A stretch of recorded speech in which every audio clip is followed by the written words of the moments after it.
आज की कहानी है कंजूस सेठ। एक गांव में एक सेठ और सेठानी रहते थे।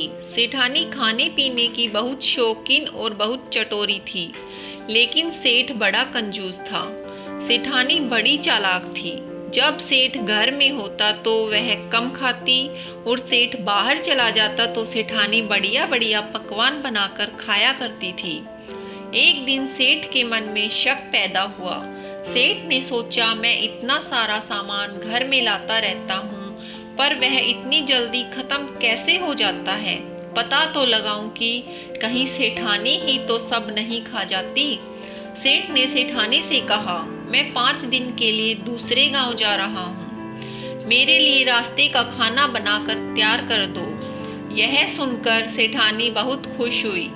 उसने झटपट खाना तैयार कर दिया और सेठ घर से चला गया। सेठ सारा दिन अपने एक मित्र के घर रहा और शाम को जब सेठानी मंदिर में गई तो सेठ चुपचाप घर में घुस गया और घर के एक बड़े से बक्से में छुपकर बैठ गया।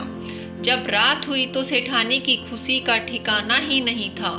सेठानी ने सोचा, अच्छा ही हुआ, अब मैं 5 दिन मीठे मीठे और अच्छे अच्छे पकवान बनाकर भर पेट खाऊंगी। सेठानी ने अपने पास सोने के लिए पड़ोस की एक लड़की को बुला लिया। लड़की का नाम था मैथिली। भोजन करने के बाद दोनों सो गई। आधी रात बीतने पर सेठानी जागी। उसने मैथिली से पूछा, मैथिली मैथिली रात कितनी हुई? मैथिली बोली, अभी तो 1 ही बजा है।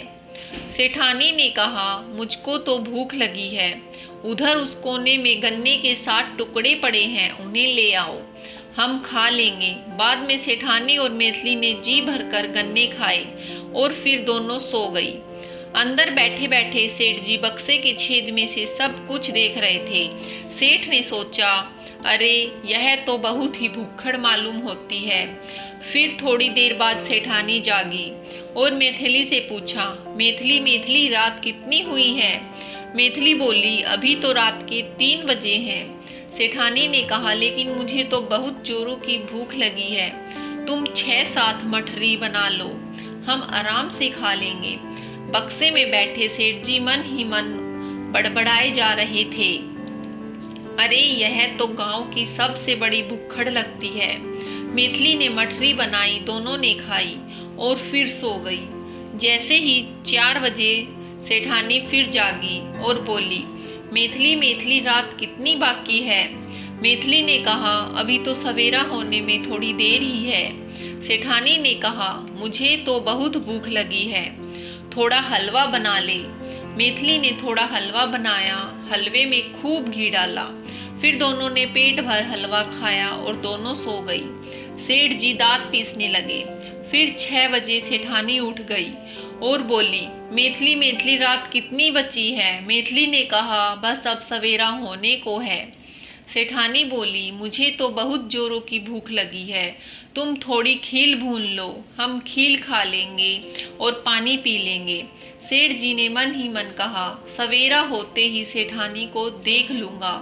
सुबह होते ही मैथिली अपने घर चली गई और सेठानी पानी भरने चली गई। इसी बीच सेठ जी बक्से में से बाहर निकले और गांव में गए।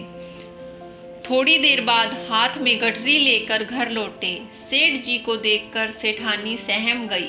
सेठानी ने पूछा, आप तो 5 दिन के लिए दूसरे गांव गए थे, फिर इतनी जल्दी क्यों लौट आए? सेठ ने कहा, रास्ते में मुझे अपशगुन हुआ, इसलिए वापस आ गया। सेठानी ने पूछा, ऐसा कौन सा अपशगुन हुआ? सेठ ने कहा, एक बड़ा सा सांप रास्ता काट कर निकल गया।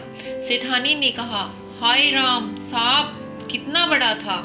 सेठ बोले, पूछती हो कि कितना बड़ा था, तो सुनो, वह तो गन्ने के 7 टुकड़ों के बराबर था। सेठानी ने पूछा, लेकिन उसका फन कितना बड़ा था? सेठ ने कहा, फन तो इतना बड़ा था जितनी 7 मठरियां होती हैं। सेठानी ने पूछा, वह सांप कैसे चल रहा था? सेठ ने कहा, जिस तरह हलवे में घी चलता है। सेठानी ने पूछा, क्या वह सांप उड़ता भी था? सेठ ने कहा, हाँ, जिस तरह तवे पर खील उड़ती हैं उसी तरह सांप भी उड़ रहा था। सेठानी को शक हो गया कि सचमुच सेठ सारी बातें जान चुके हैं।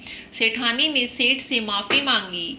सेठ भी समझ गया और उसी दिन से सेठ ने अपनी कंजूसी छोड़ दी और सेठानी ने अपना चटोरापन कम कर दिया।